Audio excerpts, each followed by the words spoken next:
What happens when a prince walks into what he assumes will be a friendly chat, only to face the toughest public challenge of his career? What you're about to see is the moment Prince Harry's carefully managed media campaign collapsed live on air, leaving him cornered, embarrassed, and without a way out. This isn't just another celebrity interview gone off script. It's a lesson in how quickly control can slip when you're not ready for the real questions. Don't forget to subscribe and share your thoughts in the comments, because you'll have plenty to say after this. The studio lights blazed that Tuesday morning as Prince Harry took his seat opposite the panel of The View. He had just left a supposed routine spot on Howard Stern's show, but something seemed to have shaken him. His usual composure felt forced, his smile too rigid, and the tension in his shoulders was already visible on camera. Whoopi Goldberg leaned in with that look she saves for moments when she senses a story. "So Harry, we hear things got interesting over at Howard's place this morning. Care to explain?" Harry let out a strained laugh. "Oh, you know Howard, he likes to push buttons. It was nothing really, just a lively exchange. Joy Behar cut in, raising an eyebrow. "Reports say Howard pressed you hard on some inconsistencies in your recent interviews. Something about your story shifting depending on the show." The prince shifted uncomfortably. "I think there's been some misunderstanding. My message has been consistent throughout, has it, though?" Whoopi's voice cut sharply. "Because Howard's team has already shared audio clips, and what you told him about your father today doesn't match what you told us just last month." Harry's face tightened. "I don't think that's accurate, Whoopi. Maybe we should focus on why I'm here, to discuss my upcoming projects." "Oh, we'll get to those," Sarah Haynes interjected. "But first, let's talk about Howard's question. He says you got defensive when asked about money, specifically how much you're earning from these tell-all interviews. That's not what the conversation was about," Harry stammered, his accent thickening as his nerves showed. "Really?" Joy pulled out her phone. "Because I've got the transcript here. Howard asked you directly, quote, 'Are you doing this for the money or for healing?' And you didn't answer." Harry's jaw clenched. "That's an oversimplification of a deeper discussion about personal growth and accountability." Whoopi leaned back, a faint smile on her lips. Personal growth and accountability. Interesting words from someone who just spent an hour sidestepping questions about personal responsibility. "I wasn't sidestepping," Harry replied, his voice rising. "Howard was trying to stir drama where none existed, so Howard Stern, a broadcaster with decades of experience, was just inventing drama." Alyssa Farah Griffin pressed. "That's a pretty bold claim about someone who gave you his platform." Harry glanced around the table, realizing the panel was united. "I'm not accusing anyone. I'm saying questions are sometimes framed to grab headlines instead of fostering honest dialogue." "Honest dialogue," Joy repeated slowly. "Like the honest dialogue you had with your family before writing your book." "Oh wait, that didn't happen, did it?" The studio fell silent. Harry's face drained, then flushed red. That's not fair. The situation with my family is complicated," Harry said carefully. "Complicated is one word for it," Whoopi replied, her voice calm but cutting. "But let's go back to Howard for a moment. He mentioned you grew defensive when asked about your wife's role in shaping your media strategy." "Want to clarify that?" Harry gripped the armrests of his chair. "My wife has nothing to do with this. She supports my journey, but these decisions are mine alone." "That's interesting," Sarah noted, glancing at her papers. Howard seemed to think otherwise. "In fact, he implied the whole tour was her idea." "That's absolutely untrue," Harry's voice cracked slightly. "Meghan has been supportive, but she's not orchestrating anything behind the scenes like people suggest." Joy leaned forward. "So when Howard said, and I'm quoting here, 'Your wife seems to have strong opinions about your family for someone who barely knew them,' you didn't think that was a fair comment?" Harry stood abruptly, then sank back down, clearly rattled.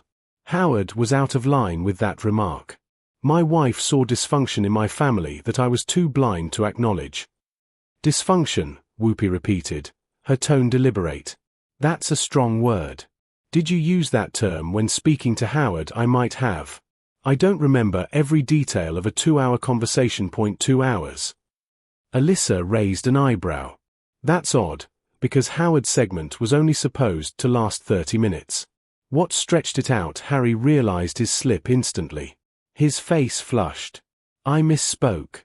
It wasn't 2 hours, so how long was it?" Joy pressed. I don't know exactly.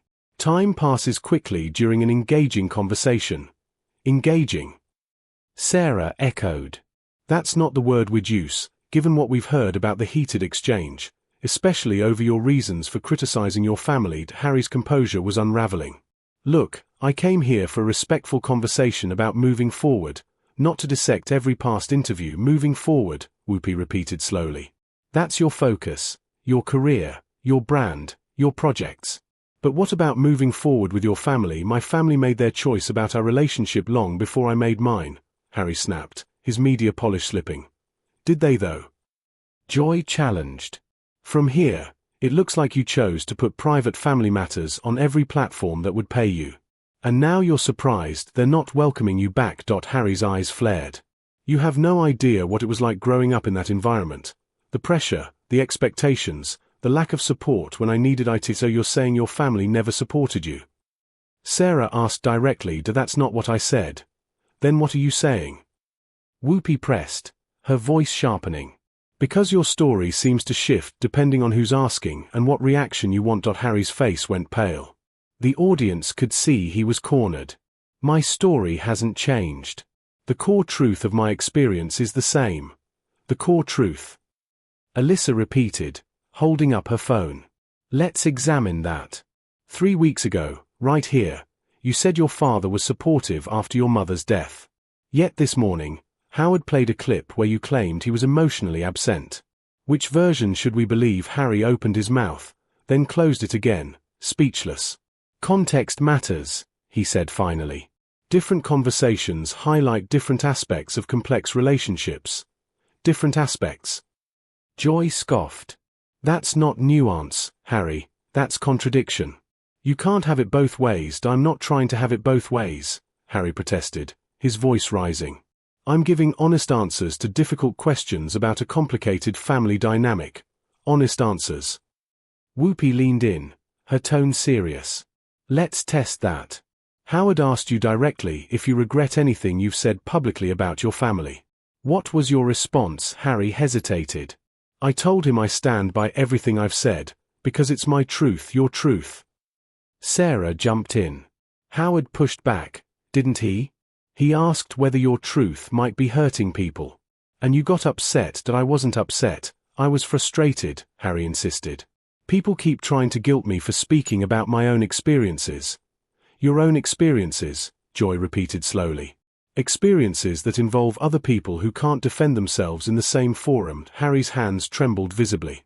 They have the entire British press machine behind them. They can defend themselves easily. Can they, though? Whoopi asked sharply. Because last I checked, they're following protocol, staying silent while you go from show to show, sharing private family details. That protocol is the problem, Harry burst out, his composure finally breaking. That silence, that stiff upper-lip nonsense destroyed my mother and nearly destroyed me. The panel exchanged glances. They knew they had him. So you're saying royal discretion destroyed your mother? Alyssa asked quietly. Harry froze, realizing he had gone too far. That's not, I didn't mean it like that. Then how did you mean it? Whoopi pressed. Because it sounded like you just blamed your mother's death on your family's way of handling private matters. No, that's not what I said. You're twisting my words. We're not twisting anything, Joy said firmly. We're asking you to clarify. And Howard asked you similar questions this morning, which also didn't go well. So what exactly happened with Howard? Sarah leaned in. Because reports suggest you actually stormed out of his studio. Harry's eyes widened. I didn't storm out. The interview ended naturally. Naturally. Whoopi raised an eyebrow. After you accused Howard of asking inappropriate questions and said he ambushed you. I never used the word ambushed, no. Joy interjected, scrolling through her phone. Because Howard's producer says you did, word for word. You claimed he ambushed you with questions you weren't ready for. Harry glanced around, clearly uneasy. This is what I mean. People keep trying to manufacture drama. Who's manufacturing drama, Harry? Alyssa asked softly. No one is inventing it, it's being revealed. That's the difference. What's being revealed, Harry countered, is that I can't have an honest conversation without people trying to trap me with gotcha questions. Gotcha questions. Whoopi repeated. Like asking you to explain contradictions in your own statements or to take responsibility for the fallout of your public comments. Joy added. Or whether the money you're earning is worth the strain on your family relationships. Sarah pressed. Harry pushed himself up from his chair again, this time staying on his feet. This is absurd. I came here to talk about positive projects and moving forward, not to be grilled like I'm on trial. You're not on trial, Whoopi said evenly. But you are being held accountable for your words. That's what happens when you live your life in public. I didn't choose that life, I was born into it, but you chose to stay in it, Alyssa replied. You could have stepped away quietly. Instead, you turned private family matters into public content. Harry's face twisted with frustration. Content? These are my experiences, my trauma, my healing journey. Your healing journey that you're monetizing across multiple platforms, Joy said bluntly. That's not what this is about, isn't it? Whoopi challenged. Because Howard suggested money was a major motivator. And when he pressed you on it, you grew defensive. I was frustrated, Harry shot back. Because people keep reducing something deeply personal to a financial transaction. Deeply personal growth, Sarah echoed. Is that how you describe airing family grievances while your grandmother was gravely ill? The studio went silent. Harry's face drained of color. That's completely out of line. Is it? Whoopi asked quietly. Because the timing of your revelations raised questions about your priorities. Howard asked you about that this morning too. My grandmother's health had nothing to do with my decision to speak my truth. Your truth again, Joy said. Harry, do you hear yourself? Everything is your truth, your journey, your healing. What about anyone else's truth? What about your father's truth? Alyssa pressed. Your brothers? Your stepmothers? They can speak if they choose to, Harry insisted. Can they? Whoopi leaned back. Because royal protocol prevents them from engaging in public disputes, and you know you're using their silence to your advantage. Harry's breathing was heavy now, his nerves laid bare. I'm not using anything against anyone. I'm just trying to heal and move forward. Why constantly looking backward? Sarah countered. By revisiting every slight, every disagreement, every private exchange. Those conversations shaped me, Harry snapped. And now they're shaping your bank account, Joy said flatly. Harry's face reddened. How dare you imply this is about money? You don't understand what I've sacrificed to tell my story. Sacrificed? Whoopi asked skeptically. You mean like sacrificing your relationship with your family for a multi-million-dollar book deal? That deal came after I chose to speak out, not before, did it? Joy raised her phone again. Because Howard suggested this morning that your publishing talks started much earlier. Harry's eyes darted nervously. Howard doesn't know anything about my private business. Doesn't he? Alyssa pressed. Because from what we heard, he knew enough to make you visibly uncomfortable. I wasn't uncomfortable. I was irritated by his insinuations. His insinuations that you pitched your story before stepping back from royal duties, Sarah added. Harry's mouth opened, then snapped shut. That's absolutely false. So Howard lied? Whoopi asked pointedly. I'm saying he misunderstood the timeline, or maybe you're misremembering it, Joy said with a smirk. That happens when you tell too many versions of the same story. Harry began pacing, unable to stay seated. I've been consistent about my reasons for leaving and for speaking out, have you? Alyssa checked her notes. Because Howard played clips this morning, and the inconsistencies were glaring. What inconsistencies? Harry demanded. Well, for one, Whoopi said, you told Oprah the decision to leave was mutual between you and your wife. Later, you told another outlet it was your idea to protect your family. And this morning, you told Howard it was a last resort after years of trying to make it work. Harry froze, then turned back toward the panel. All of those can be true at once, can they? Sarah asked coolly. Because they sound like three different stories tailored for three different audiences. Three different aspects of the same complex decision, Harry insisted. Complex decision, Joy repeated mockingly. Harry, at some point, you have to settle on a story and stick with it. You can't keep changing your version depending on the audience. I'm not changing anything. You're all just playing semantic games. Semantic games. Whoopi's voice rose. Harry, these aren't semantics. These are major contradictions in your account. My version of events is the truth as I lived it, you lived it, or as you reframe it. Alyssa pressed. Because your experience seems to shift from one interview to the next. Harry spun to face her. My experience doesn't change. My understanding of it evolves as I work through therapy and reflection. Convenient, Joy muttered under her breath. What did you just say? Harry snapped. I said it's convenient that your understanding always seems to evolve in ways that make you look better while casting everyone else in a worse light. Harry's fists clenched.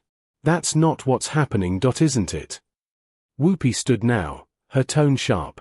From where I sit, it looks like you found a way to monetize family trauma, constantly adjusting the details to maximize sympathy and deflect accountability. You're completely out of line. Harry's voice shook with anger. Are we? Sarah asked evenly. Because Howard asked you the same questions this morning, and by his team's account, your reaction was even worse. Oh, what did you say to Howard when he asked about accountability? Alyssa pressed. Harry looked cornered. I told him I take responsibility for my own actions. Your actions? Joy repeated. But not the consequences of those actions on others. I can't control how people respond to my truth. Your truth again. Whoopi sat down slowly, her voice cold. Harry, do you realize every single answer you've given today has been about you? Your truth, your healing, your journey. What about anyone else's? This interview is about me. Of course I'm talking about myself. No, this interview is about your pattern of behavior, Sarah corrected. And that pattern shows someone willing to hurt anyone and everyone to protect his own narrative. Harry's face was red with rage. How dare you psychoanalyze me on television? We're not psychoanalyzing you, Alyssa countered. We're asking you to explain your own words and choices. My words and actions don't need to be explained to people who weren't there. They do, Joy shot back, when you broadcast them on every platform that'll host you. The moment you went public, you invited questions about consistency and motive. And it seems, Whoopi added, you don't like those questions, just like you didn't like them when Howard asked earlier today. Harry glanced around the table, realizing there was no escape. This is exactly why I left. This is the toxic environment I was trying to get away from. Toxic environment. Sarah let out a bitter laugh. Harry, we're asking you straightforward questions about your own statements. If that feels toxic, maybe the problem isn't with us. The problem is that no one will let me move forward. Everyone wants to drag up the past. You're the one dragging up the past, Alyssa pointed out. In books, interviews, documentaries, you're the one who won't let it go, because I need to process it, to heal from my TBY. Cashing in on it, Whoopi said bluntly. Not everything is about money. Harry exploded. Some of us care about growth, about healing, about making the world better. The studio went silent. Everyone could see he had lost control. Joy finally broke the silence. If it's not about money, Harry, why not donate all the profits from your book and interviews to charity? Harry's mouth opened, then shut again. No answer came. Exactly what I thought, Joy said with satisfaction. Whoopi looked straight into the camera. We'll be right back. When we return, we'll see if Prince Harry has found his voice again. But as the cameras cut to commercial, Harry was already unhooking his MAC. His face a mask of humiliation. He had been thoroughly dismantled in real time, and everyone in that studio knew there would be no recovery. What was supposed to be a controlled media torment to repair his image had instead exposed the very flaws he hoped to hide, and it had all played out live for the world to witness. This wasn't just a bad interview. It was a career-defining collapse, one that would be remembered for years. Oh, what do you think of Prince Harry's complete breakdown on The View?